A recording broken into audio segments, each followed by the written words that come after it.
Merci Seigneur pour cette grâce qu'on a de pouvoir servir Christ et l'honorer. Un grand Dieu. C'est ce qu'on va voir aussi en partie aujourd'hui dans le livre de l'Apocalypse au chapitre 4. Là, jusqu'à présent, dans les 3 premiers chapitres, on a vu des mentions plutôt littérales. Et là, on arrive avec des questions qui vont être plus sous des images. Donc, on va bien analyser chacun des thèmes. Je vous pose une question. Dans les 2 derniers enseignements, au chapitre 2 et 3, on a vu plusieurs raisons spécifiques de prier pour ceux qui dirigent les assemblées. Hein? Les lettres étaient adressées aux anciens. Puis on a vu là, que plusieurs anciens étaient répréhensibles et plusieurs assemblées l'étaient aussi. Donc, ça nous donne une perspective pratique qu'on doit prier pour les uns pour les autres, pas seulement pour les anciens, mais pour l'ensemble de l'assemblée, afin qu'on puisse rendre un bon témoignage. Si je vous posais la question, on commence le chapitre 4 ce matin-là, et si je vous pose la question, quel est le contexte du chapitre 4 d'Apocalypse, spécifiquement? Est-ce que quelqu'un pourrait me répondre? C'est sûr qu'on n'a pas vu le texte encore, mais est-ce que quelqu'un pourrait me dire quel est le contexte d'Apocalypse 4? Je vous pose une petite question piège ce matin. Quelqu'un? Bessie? Je vais l'aventurer. Ça nous ouvre une fenêtre de ce qui se passe au ciel. Jean a l'opportunité de voir qu'est-ce qui se passe autour du trône de Dieu. Parfait. Une excellente réponse. Maintenant, je vous repose la même question aux autres. Et je ne m'attends pas à ce que vous donniez la même réponse que Bessie. Ne copiez pas sa réponse. C'est une excellente réponse, mais je veux une autre réponse. OK? Forcez-vous pour trouver une autre réponse. Donc, quel est le contexte d'Apocalypse 4? Je veux juste vous enseigner une petite notion d'herméneutique additionnelle. Oui? Donc, moi, je dirais, ça nous permet d'avoir un espoir que quand on vit sur la terre, on est sauvé, donc il y a d'autres choses qui sont plus précieuses pour nous qu'on va voir plus loin. Oui. Donc, il ne faut pas perdre l'espoir. Exact. On est ici pour un parcours. Notre temps est quand même limité, mais avec tout ce qu'on va vivre plus loin, ça vaut la peine de persévérer. Parfait, excellent. Est-ce que dans ta réponse, tu vois ça dans les 3 premiers chapitres de ce qu'on a vu? Non. Pas spécifiquement. Non. OK. Donc, quelqu'un pourrait me donner une autre réponse. Parce que si on veut trouver le contexte de l'Apocalypse, il faut premièrement chercher dans l'Apocalypse. Il y a d'autres passages dans la Bible qui nous parlent des événements de l'Apocalypse. Mais quel serait le contexte du chapitre 4? Moi, je dirais que Jean a découvert le royaume de Dieu et il a retrouvé le Seigneur Jésus qui leur avait tant dit qu'ils viendraient tous le rejoindre dans les cieux, dans son royaume. Et il a retrouvé Jésus. OK, parfait. Ça, c'est si on présume que le Jean qui écrit le livre de l'Apocalypse est l'apôtre. Sinon, la réponse ne tiendrait pas. Mais tu aurais une excellente réponse quand même. Ça ne change rien au fait que peu importe qui est ce Jean, ben, c'est sûr qu'il y a une réponse directe du Seigneur Jésus. Carole? C'est l'espoir d'être sauvé par Christ dans toutes ces tribulations qui arrivent sur terre pendant 7 ans, et que ça nous permet en fin de compte de comprendre l'évolution de l'amour de Christ pour nous et pourquoi il a donné sa vie et les péchés qui ont été qu'il a gardés en lui pour notre rédemption. Parfait, excellent. Une autre réponse? Et tout ça en chapitre 4. Pardon? Non, parce que là j'ai l'impression que c'est ce que vient de dire Carole, C'est plus global. c'est global, ouais. Ouais. Mais chapitre 4, honnêtement, je sais pas. C'est rien à dire. OK. Le point que je voulais vous amener, Je sais pas. c'est justement comme Michael dit. Si Michael dit « je ne sais pas », c'est une excellente réponse. Ah. Une excellente réponse, OK? Maintenant, le minimum qu'on devrait être capable de faire pour statuer sur le chapitre 4, c'est d'établir un résumé des 3 premiers chapitres. Là, on est dans un bon processus pour rétablir le chapitre 4. Donc, si j'arrive au chapitre 4 et je ne sais pas encore de quoi parle le texte, le contexte du chapitre 4, qui n'est pas celui qui est pris ici comme Bessie nous a donné, mais le contexte du chapitre 4 et les 3 premiers chapitres. OK? Donc, il y a une suite logique dans ce que le Seigneur annonce, il y a une suite chronologique et historique. Ça va pour ça? Nickel. Donc, par déduction, ça fait référence aux églises. Alors. Ça faisait, oui, exactement. Là, ça serait une excellente réponse, peut-être plus que je ne sais pas. Ouais. Ça fait référence exactement aux 7 églises locales d'Asie. Ça serait encore un bon exemple. Donc, si on arrive au chapitre 4 et qu'on dit que le contexte est pour les 7 églises locales d'Asie mineure, on ne se trompe pas, c'est absolument juste. Et ça ne remet pas en question aucune des réponses que vous avez données. Les unes s'embriquent les unes dans les autres. Et on est déjà dans un processus pour établir le contexte. Ça va? OK. Donc, supposons qu'on aille dans un passage difficile des Écritures. OK? On va dire, on va voir un texte tantôt plus difficile dans Daniel 9, OK? Qui nous parle de 70 semaines. Si je ne suis pas capable d'établir le contexte de Daniel 9, pour pouvoir l'établir, je vais me référer aux 8 chapitres précédents de Daniel. Vous comprenez? Donc ici, dans le chapitre 4 d'Apocalypse, c'est un point tournant. On a déjà connu certaines choses que le Seigneur nous laisse voir. Et là, on s'apprête à aller un point plus loin pour définir la suite précise, comme Carole a mentionné, de certains événements eschatologiques qui arrivaient pour ces églises-là. Okay? Donc, on a fait une longue parenthèse pour débuter, mais ça va nous aider vraiment à faire un bon résumé et une bonne analyse de ce qui s'en vient. Donc, le contexte du chapitre 4, si je disais que c'est toujours le bientôt du chapitre 1, est-ce que ce serait vrai ou ce serait faux?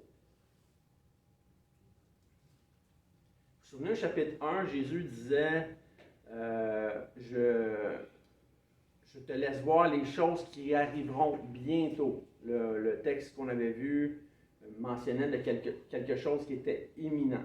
Donc, si je dis que le contexte du chapitre 4 est toujours en lien avec le bientôt du chapitre 1, est-ce que ce serait une citation vraie ou fausse? Vous voyez, on n'a même pas commencé à regarder le texte. Là. C'est vrai, exactement. Jésus le dit au chapitre 1 pour avertir de ce qui s'en vient. Donc, on doit se rappeler de ce bientôt qui est annoncé par Jésus. Ça va? Ça vous semble assez juste? Ça va? Ouais, je vois des points d'interrogation encore, j'aime moins ça. Mais ça fait partie du processus. OK. On rentre dans le texte. Vous vous souvenez, la semaine passée, le chapitre 3:10 mentionnait un moment déterminé et imminent de la tentation au sein d'une grande tribulation. Celle qu'on avait vue, entre autres, en Matthieu 24, au verset 21, qui était pour se produire à l'intérieur d'une génération. Okay? Donc, ce qui nous amène à l'an 70.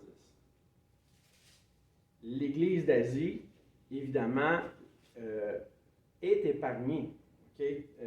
Jésus avertit justement pour prévenir. La tentation vient, ou la grande tribulation vient sur le monde entier, sous le pouvoir des empereurs romains, Jésus avertit justement pour que l'Église ne soit pas prise là, dans toutes ces tribulations-là qui touchent précisément des incrédules. Okay? Donc, là, on a fait le contexte. On va commencer à regarder le texte. Le contexte des événements qui vont suivre est celui que j'ai mentionné tantôt dans Daniel 9, 24 à 27. Okay? C'est un jugement qui est imminent sur Israël et sur Jérusalem. Je ne vais pas faire une étude sur le texte de Daniel 9 directement. On va juste lire le texte. Vous allez voir déjà qu'il y a vraiment beaucoup de similarités. Ça va nous aider à comprendre le chapitre 4 et le chapitre 5 en particulier. Donc, je vais vous demander d'ouvrir vos Bibles dans Daniel 9, 24. Donc, 70 semaines ici dans le texte ne sont pas 70 semaines littérales. Ce n'est pas un an et 70 semaines, ça fait quoi, mettons, un an à 2 mois, là. À peu près. C'est vraiment 70 périodes de 70 semaines, 490 ans. Le 490 ans n'est pas littéral, fixe, là, c'est un approximatif. Et le texte nous parle, nous pointe à des événements précis. Donc, on va lire ce texte. 70 semaines ont été fixées sur ton peuple, donc sur Israël, et sur ta ville sainte. La ville sainte est Jérusalem, pour faire cesser les transgressions et mettre fin au péché, pour expier l'iniquité et amener la justice éternelle, pour sceller la vision et le prophète, pour oindre le Saint des Saints, qui est l'ensemble des rituels du temple, là, qui est remplacé par la vie en Christ, par la foi.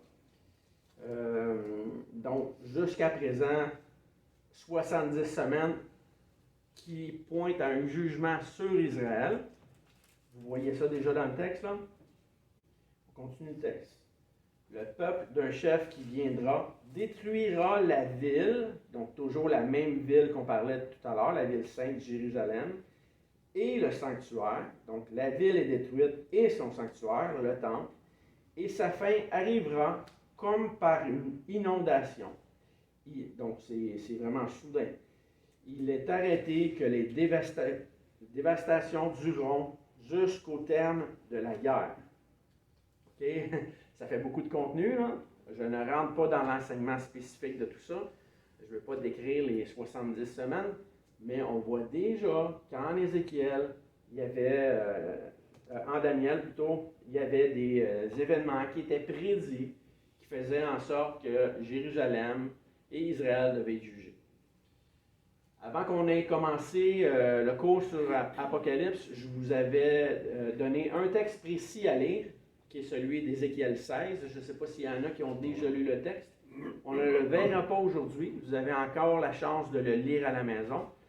Et plus on va avancer dans le texte, plus dans l'étude du passage, plus on va aller voir ce texte-là précisément. Okay? Donc, gardez ça en tête. Les 70 semaines qu'avait déjà annoncé Daniel pointent à la destruction de la ville et de Jérusalem. 490 ans, j'ai dit tantôt approximativement. Donc, ça mène vers l'an 70. Ce n'est pas une question de la fin des temps, là, avant le retour de Jésus. Okay? C'est déjà quelque chose qui est accompli. Maintenant, allons voir chapitre 4. La façon que j'ai procédé pour l'enseignement de ce matin, directement du chapitre 4, est différente de ce que j'ai fait des autres semaines. J'ai commenté mot par mot dans mon texte. En fait, j'ai donné une explication mot par mot au chapitre 4. Okay? Donc, ce qu'on va faire, c'est qu'on va lire le texte. Dans mes notes, j'ai mis le texte biblique en caractère gras et j'ai mis mes commentaires entre parenthèses dans des petits caractères réguliers. Okay? Donc, si vous avez une question, peu importe dans tout ce qu'on va lire et que ça vous chicote, j'ai déjà mis par écrit une explication pour chaque mot ou chaque ensemble de mots. Okay? Donc, soyez bien à l'aise, levez la main si vous avez une question. Si je n'ai pas adressé ce sujet-là, on on peut aller en détail, détailler exactement ce qui accroche votre pensée. D'accord? OK. Donc, je vous donne un exemple, là, on va y aller tranquillement. Au verset 1 du chapitre 4, ça dit « Après cela ». OK? Dans mon commentaire, j'ai défini qu'après cela pointe après la vision spécifique pour les 7 églises, celles que Jean vient de recevoir. Donc, vous voyez que mon commentaire est juste et précis, nous ramène encore au contexte du livre. D'accord? Donc c'est Jean, regardez, et voici, une porte était ouverte dans le ciel. Ce n'est pas une porte physique, c'est une révélation, ou disons une entrée, un passage sur ce que Jésus veut déjà révéler. Okay? Dieu a choisi d'ouvrir comme un portail de révélation céleste à son serviteur Jean. On continue dans le texte. La première voie, donc si on se réfère à ce qu'on a déjà vu du texte, la première voie se réfère à celle de Jésus.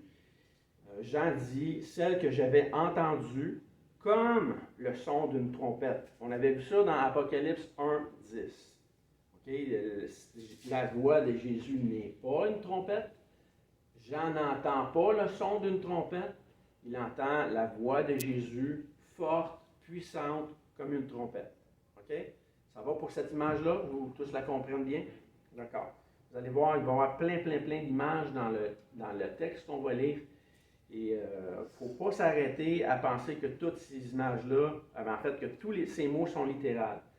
C'est des images qui nous pointent à une réalité, mais la raison de ces images-là est vraiment fort pertinente, et d'autant plus qu'on va avancer dans le livre. Donc, sa voix était comme le son d'une trompette. Elle me parlait et elle dit « Monte ici ». Okay? Jésus invite Jean à monter, à voir différentes réalités historiques dans les parvis célestes. C'est une expérience surnaturelle, un peu comme ce que Paul nous décrit en 1 Corinthiens, au chapitre 2 Corinthiens 12, 2. Quand il dit « Je connais un homme en Christ qui fut, il y a 14 ans, ravi jusqu'au 3e ciel. Si ce fut dans son corps, je ne sais. » Donc, est-ce que le corps de cet homme-là a eu accès au ciel directement? Paul dit « Je ne sais pas. » Mais il ne doute pas de cette révélation-là. Okay? Il continue en disant « Si ce fut hors de son corps, je ne sais. » Dieu le sait. Donc encore là, Paul ne statue pas si c'était physiquement ou si c'était spirituellement, mais c'était totalement réel. Au verset 3 de 2 Corinthiens 12, il dit « Et je sais que cet homme, si ce fut dans son corps ou sans son corps, il répète, je ne sais, Dieu le sait, fut enlevé dans le paradis et qu'il entendit des paroles ineffables qu'il n'est permis à aucun homme d'exprimer. » Donc, on a dans ce que Jean vit un peu le même principe que ce que Paul nous décrit dans 2 Corinthiens. Et évidemment, Paul parle lui-même. Okay? Il dit « Je connais un homme », c'est ce qu'il dit dans son texte, mais en faisant référence aux 14 ans, on voit que c'est au moment de sa conversion. Okay? Donc, quand Paul est frappé d'aveuglement, qu'il tombe au sol, qu'il doit faire une introspection en lui-même, qu'il ne mange pas, il ne boit pas, je crois que c'est pendant 3 jours. Bien, dans ce processus-là, c'est probablement à ce moment-là que la révélation lui parlait. Okay? Et la révélation ne le force pas à croire. La révélation l'invite à croire. Donc, Paul se convertit volontairement. Okay? Parce qu'il y a des gens qui disent que Paul n'avait pas le choix de se convertir. C'est totalement faux. Paul devait se convertir comme n'importe qui. Okay? Et ce que Paul savait déjà des Écritures l'a vraiment aidé à pouvoir prendre une décision éclairée et de reconnaître son Seigneur et Sauveur. Okay? Donc, on continue dans le texte. Et voici, il y avait un trône dans le ciel. Donc, dans le ciel, un trône. Et sur ce trône, quelqu'un qui était assis. On va voir que ici, on parle de Dieu le Père. On sait des Écritures que Christ est assis à la droite de Dieu le Père et que Christ est Dieu le Fils. Okay? Donc, on va voir tantôt plusieurs autorités. Et quand l'autorité est donnée au Père, l'autorité est aussi donnée au Fils. Okay? C'est Dieu. Par contre, chacun des personnages de la Trinité, des personnes de la Trinité, a ses tâches spécifiques. Okay? C'est ce qu'on connaît déjà des Écritures. C'est rien de nouveau. Là. La Bible nous parlait déjà de la Trinité. Et là, on va voir dans le chapitre des éléments à s'entremêler. Verset 3. Celui, donc ici dans ma note, celui se réfère à Dieu le Père, qui était assis sur le trône, avait l'aspect d'une pierre de jade. C'est une description ici, ok? Dieu n'est pas comme une pierre de jaspe, qui est une couleur transparente en fait, là. Ça nous donne juste un descriptif de Dieu. Ok? On continue. Et il avait aussi l'aspect de la sardoine, qui est d'une couleur rouge. Donc, transparent, rouge. Et le trône était environné d'un arc-en-ciel. Ce qu'on voit selon Genèse 9:12. Donc, ça nous rappelle la fidélité de Dieu. Maintenant, le texte nous dit qu'il avait aussi l'aspect semblable à de l'émeraude, qui est de couleur verte. Vous voyez, là, ça commence à faire beaucoup d'images. Ah, Dieu est transparent, Dieu est rouge, Dieu est vert. C'est pas littéral. C'est une symbolique qui nous pointe à des aspects précis. Okay? Donc, ça nous montre la grandeur ou l'émerveillement que peut avoir Jean face à la grandeur, la gloire de Dieu. Okay? Jamais le jaspe ne va pouvoir décrire la gloire de Dieu. C'est beaucoup trop faible. Toutes les pierres précieuses ne peuvent pas suffire à décrire la gloire de Dieu. Donc les images ici sont fortes pour nous pointer à des réalités. Verset 4. Ézéchiel nous disait déjà que nul ne peut voir Dieu et vivre. Okay? Autour du trône, donc tantôt il y avait le trône, là maintenant c'est autour du trône, donc ça va être devant, à côté, en arrière du trône, si on se fie au texte. Je vis 24 trônes. Donc, le texte nous dit que sur ces trônes, il y a 24 vieillards. Dans la Bible, on ne voit jamais le mot 24. Si vous prenez une concordance, là, on ne voit jamais 24 dans toute la Bible. Par contre, on voit 12 à de multiples reprises. On parle de 24 vieillards ici. Donc, certainement qu'il y a une allusion aux 12 patriarches de l'Ancien Testament et aux 12 apôtres. Okay? Et on va voir dans le texte que les 24 vieillards ne se limitent pas, la description des 24 vieillards ne se limite pas à représenter seulement les 12 patriarches et les 12 apôtres. Mais ce sont des représentants de toute l'Église. Okay? On va continuer dans le texte et on va voir un petit peu plus loin comment ce qui est spécifique va devenir général.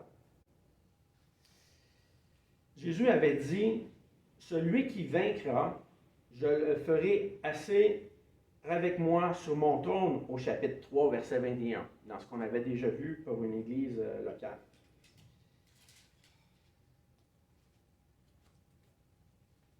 Jésus avait dit déjà en d'autres passages,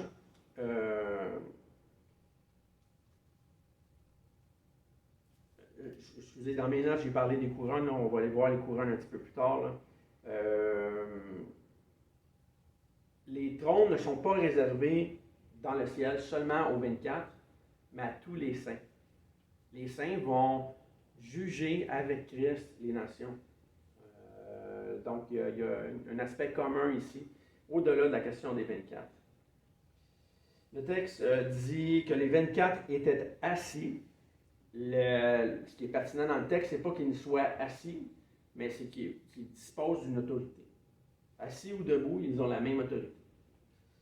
Ils sont revêtus de vêtements blancs. On avait déjà vu dans un des textes d'Apocalypse que Jésus exhortait une des églises à porter les vêtements blancs, à vivre sainement dans la sanctification.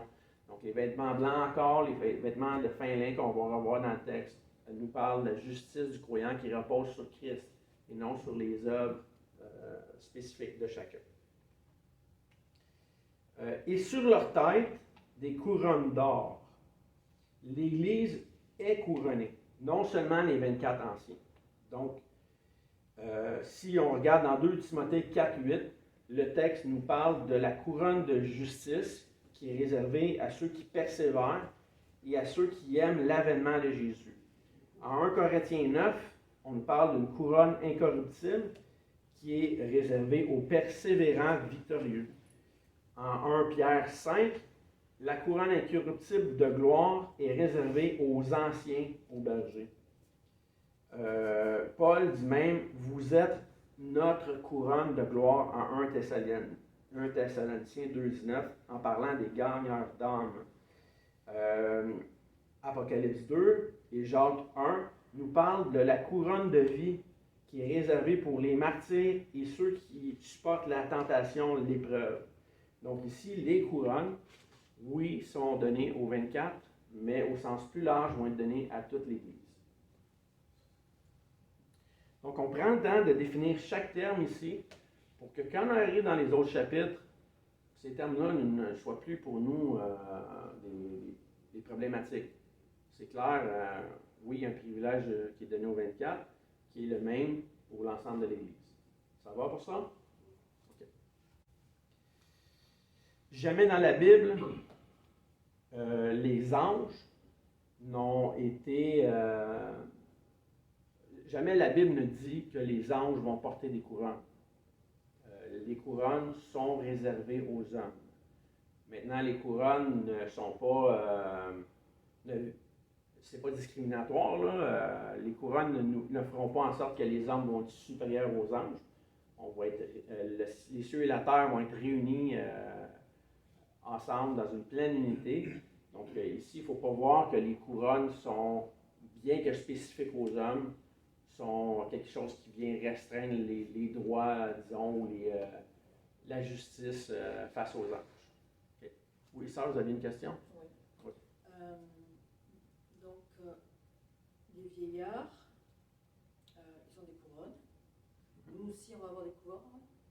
Oui, exactement. Si on se fie au texte, mais encore là, moi je ne crois pas que c'est une couronne nécessairement physique. On ne se promènera pas nécessairement avec un diadème.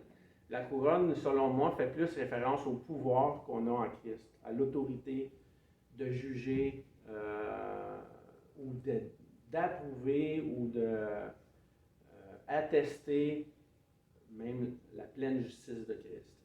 Okay? Sans que j'aie de couronne aujourd'hui, si on se réfère à Matthieu 18, Jésus donne l'autorité à l'Église de lier sur terre et de délier également toute injustice, tout scandale. Donc je n'ai pas de couronne, mais j'ai déjà une autorité en Christ de pouvoir statuer sur bien des choses, même sur ma propre vie. Okay? Donc, je ne pense pas ici que la question de couronne ait besoin d'être littérale. Si jamais on a une couronne physique au ciel, tant mieux. Mais on va voir ici dans le texte que les 24 anciens prennent leur couronne et les déposent aux pieds de Jésus. Okay? Donc, moi, je vais faire la même chose. Si j'ai une couronne physique, la couronne va m'importer très, très peu. Ce qui m'intéresse, c'est mon Jésus. Donc l'enlèvement est avant. Il n'y a pas d'enlèvement. On va y arriver parce que le chapitre 20 traite de cette question-là traite de la rencontre avec Christ. Ça nous fait référence à 1 Thessaloniciens 4. On va le voir en détail justement. Là, On peut avoir une couronne si on n'est pas enlevé. ça n'a pas rapport. Ah Ça bon? n'a pas de lien. On a déjà une couronne? Oui, on a déjà une autorité, oui. On a déjà un vêtement blanc. On est déjà pur, déclaré pur par le sang de Christ. On est assis dans les lieux célestes, déjà, sans y être présent. Donc, c'est vraiment des réalités spirituelles et pas nécessairement physiques. Je suis debout ce matin, là, je ne suis pas assis dans les lieux célestes, mais je suis déjà assis dans les lieux célestes. Ta place est là-haut. L'autorité que Christ nous donne est déjà suffisante sur terre pour statuer qu'au ciel, on va avoir la même autorité. Donc, les réalités en Christ vont au-delà du monde physique. Je suis un prêtre, vous êtes des prêtres, une nation de prêtres. Personne ne vous a ordonné. Donc, les réalités en Christ dépassent ce que nos yeux voient. Et heureux celui qui a cru sans avoir vu, mais dans le royaume de Christ, c'est la même chose. Ça ne se limite pas seulement au fait de reconnaître Christ, mais de vivre de Christ. Une des choses que les jeunes croyants me demandent souvent, c'est comment vivre mieux dans la sainteté. Okay? Quoi faire pour vivre mieux dans la sainteté? Et si je dis fuir l'impudicité, aller à l'église, je ne sais pas, être fidèle à son épouse, prier, jeûner, nommer plein d'items, là, je parle de faire, hein, des œuvres. Vous êtes d'accord?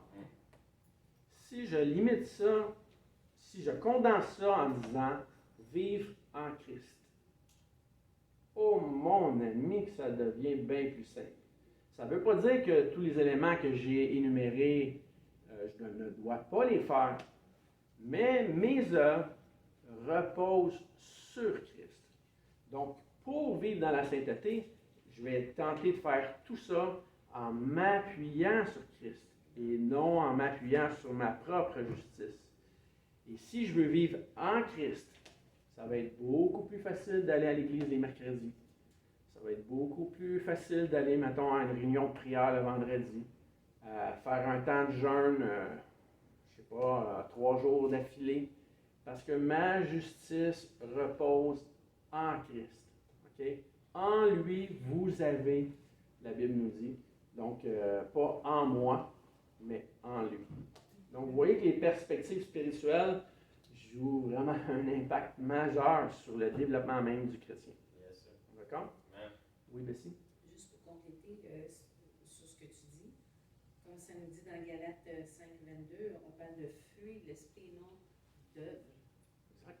Les fruits de l'esprit vont amener des Peux-tu citer le passage? Galates 5:22, mais le fruit de l'esprit, c'est l'amour, la joie, la paix, la patience, la bonté, la bienveillance, la foi, la douceur, la maîtrise de soi. La loi n'est pas contre ces choses, mais ceux qui sont en Jésus, et ainsi de suite. Donc, Combien de fruits, Bessie, dans le texte? 1, 2, 4, 5, 6, 7, 8, 9, 10. 10? Ben, j'ai 10, ouais. Relis la première. Relis le début. Un fruit, OK. Un seul fruit. C'est 10 choses-là. OK? Pas 10 fruits. On pourrait dire, ah, moi, j'ai, je ne sais pas, nomme les 3 premiers, disons. La joie, la paix, la maîtrise de soi. OK? La joie, la paix, la maîtrise de soi, c'est ça? Mais oui, il y en a d'autres. OK. Donc, moi, je pourrais dire, oui, moi, j'ai la paix. Mais je n'ai pas la maîtrise de soi parce que j'ai le fruit de l'esprit. Le fruit de l'esprit marche à chercher ces choses-là, OK? À vouloir honorer Christ. Donc, c'est un processus, mais le fruit de l'esprit, c'est ce que Christ veut donner, OK? Donc, ce que Christ veut qu'on soit.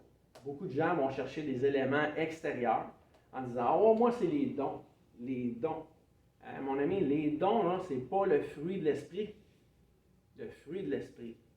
Ça, c'est ce que Christ veut pour nous.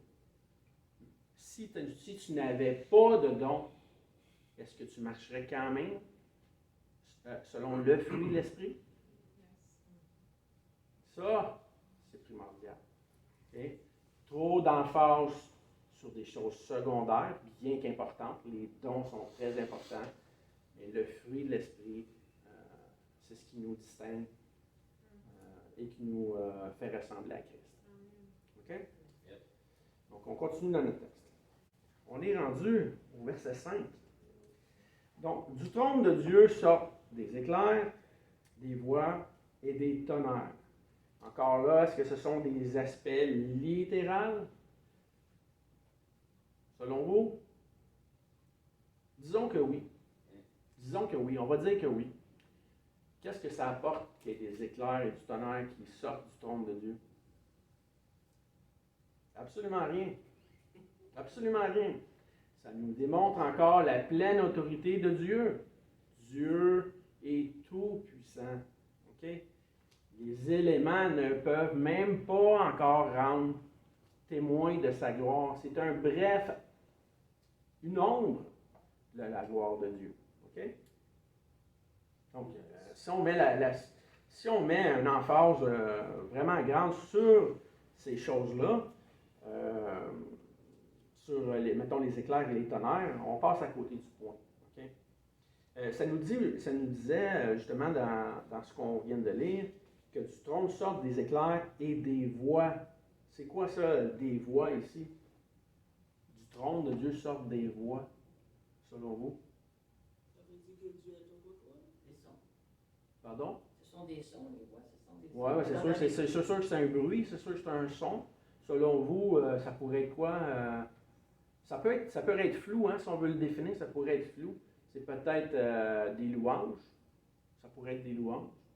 Dieu n'a pas besoin des hommes pour être digne de louange. Il n'a pas besoin des hommes. Il n'a pas besoin des anges pour être digne de louange.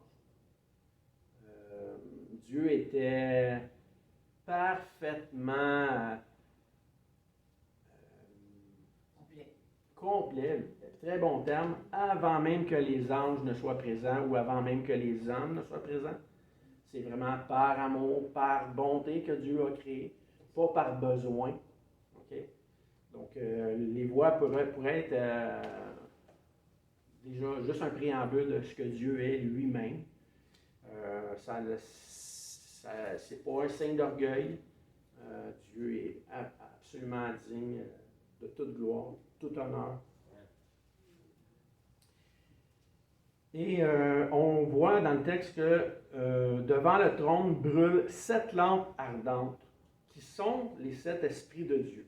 Une chance que le texte nous dit que les 7 lampes ardentes sont les 7 esprits de Dieu, parce que sinon, on aurait probablement, chambouler la signification de qu'est-ce que sont 7 lampes ardentes. Maintenant, est-ce que Dieu a 7 esprits? Le texte nous dit que qu'il y a 7 esprits de Dieu. Est-ce que Dieu a 7 esprits selon vous? On doit définir ce que le texte explique. Dieu a un seul esprit, qui est le Saint-Esprit. Pourquoi le chiffre 7? La perfection? Oui, certainement. Si on se limite à ça, déjà, c'est une excellente définition. Ézéchiel nous parle des 7 esprits de Dieu. On va aller voir. Attendez un petit peu, je l'ai écrit un petit peu plus loin. Regardez, on va le passer, on va y revenir. On va voir tantôt. Ésaïe 11.2. Si vous voulez tourner dans votre Bible. Le prophète Ésaïe évoquait lui aussi l'Esprit de Dieu en recourant au nombre 7 quand il appelait l'Esprit de l'Éternel. Je vais demander à Didier, s'il te plaît, de me lire ce texte-là. Ésaïe 11.2.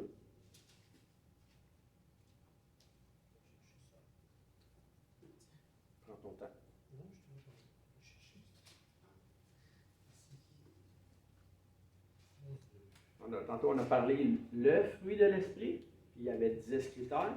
Là, on parle des 7 esprits de Dieu et on va voir plusieurs, en fait, c'est un Saint-Esprit, mais on va voir plusieurs systèmes décrits par Ésaïe. L'Esprit de l'Éternel reposera sur lui, esprit de sagesse et d'intelligence, esprit de conseil et de force, esprit de connaissance et de crainte de l'Éternel. Merci beaucoup. Donc, combien d'esprits ici? 6. 4. Juste un esprit. Juste un esprit. C'est qu'un esprit, ouais. Il y a juste un esprit. Un seul esprit qui prend différentes variantes. Puis même avec l'esprit de l'Éternel, on pourrait dire 7 esprits. OK? Donc, je vous le dis souvent, l'Apocalypse nous ramène déjà à des réalités de l'Ancien Testament fortement déjà admises dans le cœur des croyants. Des réalités souvent qui pour nous sont lointaines parce qu'on ne connaît pas le passé religieux judaïque. Mais le texte de l'Apocalypse n'invente rien, là.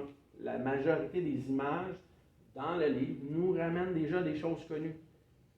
Je dis souvent que les jeunes, les nouveaux croyants, partent pratiquement avec, tu sais, comme au baseball, là, avec 2 prises.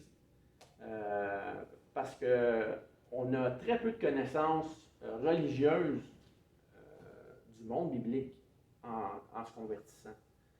Les Juifs, il faut se rappeler qu'ils, déjà à 8 jours, on les forçait à aller au temple, à l'âge de 8 jours seulement, pour la circoncision. Ensuite, il y avait les fêtes annuelles, hein, les différentes fêtes, la fête des pains, la moisson, en fait c'était la même fête, les tabernacles. Donc il y avait une vie religieuse imposée, un petit peu comme on retrouve, disons, pour la plupart d'entre nous au sein du catholicisme. Moi j'ai grandi dans une famille qui se disait catholique. Et éventuellement une famille qui s'est dit catholique non pratiquante et une famille qui se dit aujourd'hui pratiquement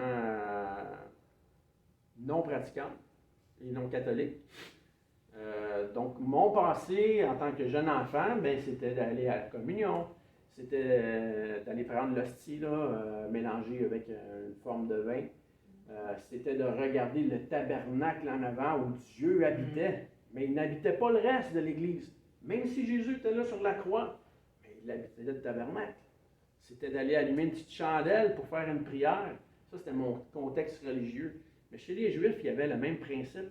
Il y avait des acquis qui étaient réellement fondés sur la vérité, pas sur des fables, et qui faisaient en sorte que quand ils grandissaient, leur culture religieuse était très, très forte. Cette culture religieuse-là a nuit à plusieurs parce qu'ils sont devenus orgueilleux, ils ont déformé ce que Dieu voulait enseigner, entre autres les sacrifices. Le sacrifice ne pardonnait pas sans la foi. Okay? Beaucoup d'hommes ont fait des sacrifices sans jamais être pardonnés, même temporairement.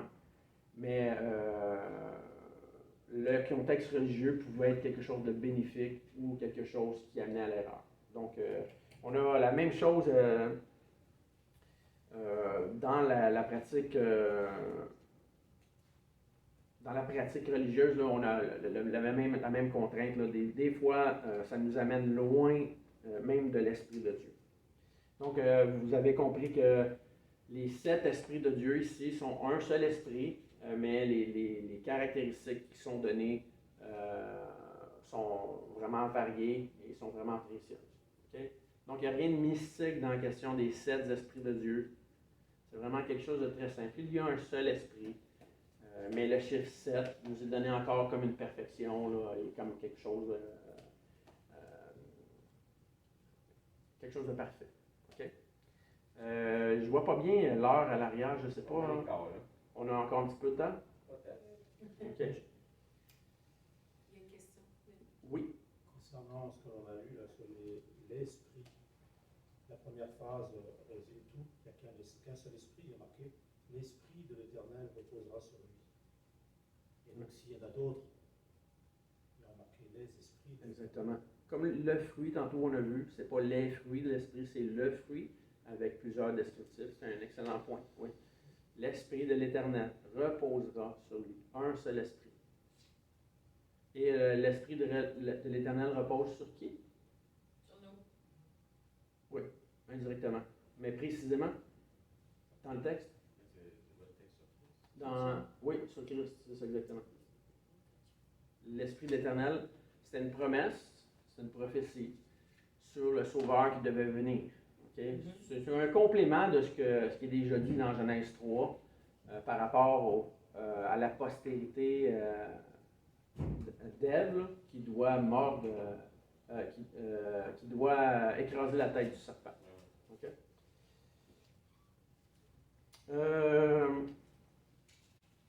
On continue verset 6. Il y a encore devant le trône, donc c'est le trône de Dieu le Père, comme une mer de verre semblable à du cristal. Est-ce que c'est encore littéral? Est-ce qu'on a vraiment une mer de verre, c'est du verre là, qui s'en va comme des vagues? Oui, c'est pas littéral parce qu'ici, juste du fait qu'il dit semblable à. Semblable. Il dit Il écrit au mieux de ses connaissances par rapport à ce qu'il connaît déjà, ce qu'il n'est pas capable de l'écrire autrement. Exactement. Probablement une grande pureté. C'est assez simple, là. On ne se contredit pas, là. C'est absolument logique. Semblable à du cristal. Donc, pureté, la majesté. Au milieu du trône et autour du trône, il y a 4 êtres vivants. On va terminer avec cette explication-là. Dans Ézéchiel, on retrouve plusieurs chérubins, plusieurs explications de chérubins. Okay? Les 4 êtres vivants, selon certains textes, nous disent que ce sont des créatures angéliques, des chérubins, qui sont créés par Dieu pour l'adorer.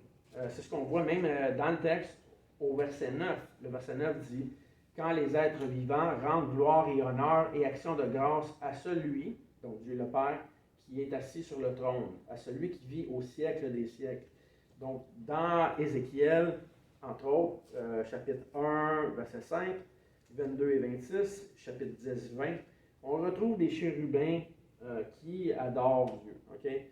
Je ne sais pas si vous vous souvenez, dans Ézéchiel, il y a un texte qui parle de 4 êtres vivants, un avec des roues, comme semblable à un chariot. Est-ce que c'est littéral? Est-ce que ce sont des êtres avec des roues qui adorent Dieu? Des roues avec des yeux. Oui, avec des yeux partout. Oui, exactement. Ça fait référence pas à des êtres littéraux plutôt, mais à une symbolique encore qui nous montre la grandeur de Dieu, digne d'être adoré par sa création, Dieu qui connaît toutes choses. Les anges connaissent tout ce que Dieu leur révèle aussi. Donc on pourrait aller dans ces textes-là en détail, on ne le fera pas aujourd'hui, mais Ézéchiel nous parle de 4 êtres vivants et Apocalypse nous parle aussi de 4 êtres vivants. Et on va voir plus loin dans le texte encore le chiffre 4 qui va revenir sur d'autres éléments. Là. Donc, oui, chapitre 1, 5, 22, 26, aussi dans le même chapitre 1, et 10, 20.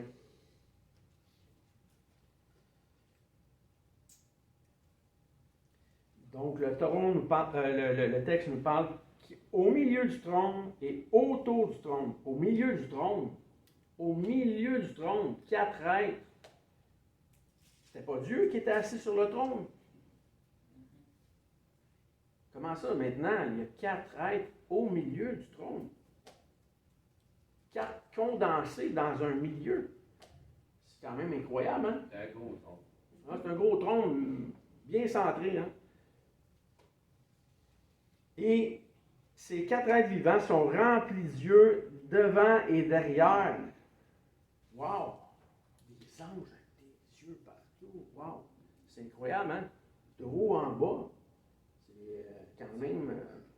wow! J'ai hâte de voir ça, moi. C'est pas littéral. OK? C'est encore une image.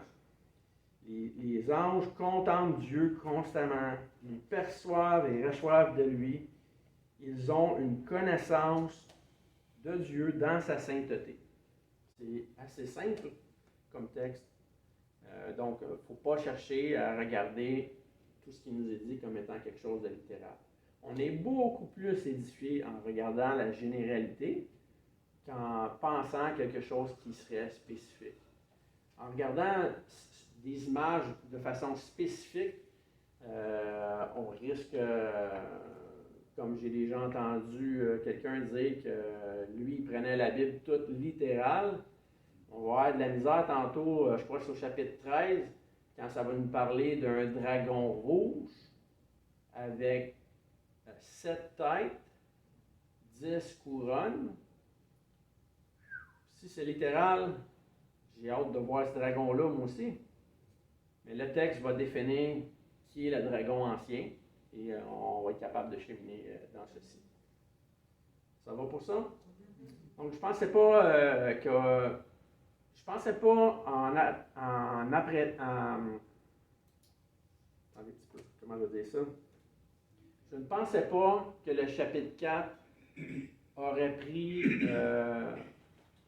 tant de temps à définir, parce que pour moi, c'est un chapitre simple. On n'a rien parlé de compliqué jusqu'à présent, là. Mais je pense que c'est important de prendre son temps, de bien valider chaque élément, pour justement que le livre soit clair pour nous, au lieu de se précipiter, puis finalement d'avoir encore quelques interrogations. Donc, le chapitre 4 est vraiment un très, très beau passage. Déjà, on voit que Dieu est adoré pour qui il est. Il est pleinement digne de louange et sa gloire va être le trésor des croyants. Hein? On va être tellement reconnaissant pour ce que Christ a fait. On va voir un petit peu plus tard, ça va nous parler d'un livre que seul l'agneau est digne d'ouvrir. Wow! Merci Seigneur Jésus pour tout ce que tu as fait. OK? Donc on va terminer avec un mot de prière. Et la semaine prochaine, on va être rendu à partir du verset 7. Toujours au chapitre 4, le verset 7. Seigneur, je te remercie pour ta parole. Comme dans tous les livres que j'étudie, Seigneur, je le répète souvent, la personne la plus enrichie, c'est toujours moi, Seigneur. Je suis tellement reconnaissant pour ce que tu nous révèles dans ta parole. Oui, les gens souvent vont être reconnaissants pour les enseignements qui sont donnés. Je le suis énormément pour tout ce qu'Éric enseigne. Mais je suis certain qu'Éric peut dire la même chose aussi. Quand il étudie, il est tellement béni, Seigneur. Donc, merci pour ta parole qui nous enseigne, qui nous corrige, qui nous exhorte, qui nous édifie à marcher à la ressemblance de ton Fils. Seigneur, on veut te donner toute la gloire et merci pour ce merveilleux livre, Seigneur, qui est difficile à comprendre quand on se précipite, qui est difficile à comprendre aussi, même à l'époque pour les Romains qui ne cherchaient pas ta face. Mais ça a été voulu ainsi, Seigneur, et toutes ces images-là pointent à des réalités qui nous édifient, Seigneur. Merci pour ton Fils Jésus, merci pour ton Église précieuse, merci pour cette Église locale, Seigneur, sans prix, rachetée au sang de l'agneau, Seigneur. Bénis chacun et bénis le temps de communion qu'on va avoir ensemble, et bénis aussi notre frère Éric, Seigneur, pour le message qu'il nous a préparé. Au nom de Jésus, je te prie.